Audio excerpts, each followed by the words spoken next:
বিরোধী দল থেকে ডেপুটি স্পিকার নির্বাচনের যে প্রস্তাব দেওয়া হয়েছে তা বিএনপির উদারতার পরিচয়।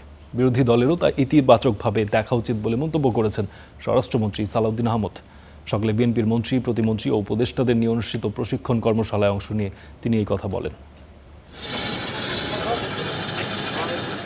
দলের প্রশিক্ষণ কর্মশালায় অংশ নিতে সকালে গুলশানে বিএনপির রাজনৈতিক কার্যালয়ে আসেন মন্ত্রী, প্রতিমন্ত্রী ও সংসদ সদস্যরা। প্রশিক্ষণ কর্মশালার উদ্বোধন করেন বিএনপি চেয়ারম্যান ও প্রধানমন্ত্রী তারেক রহমান।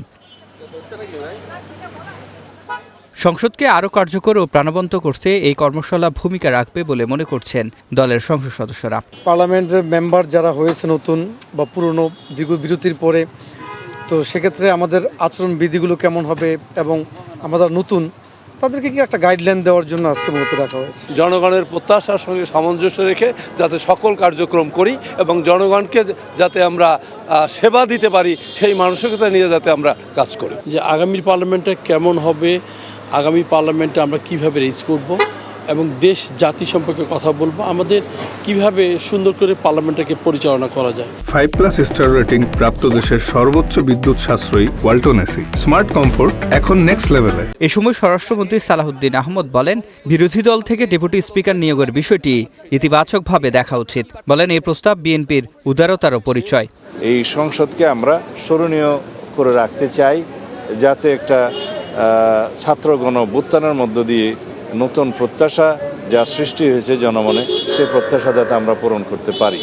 সংসদে রাষ্ট্রপতির ভাষণ নিয়েও কথা বলেন স্বরাষ্ট্রমন্ত্রী।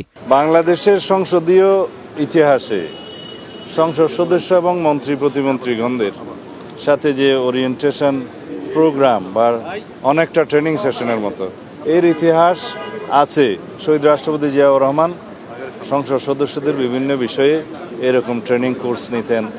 এটা আমরা বলেছি পির লার্নিং, মানে আমরাই নিজেরা আলোচনা করে নিজেদেরকে সমৃদ্ধ করব।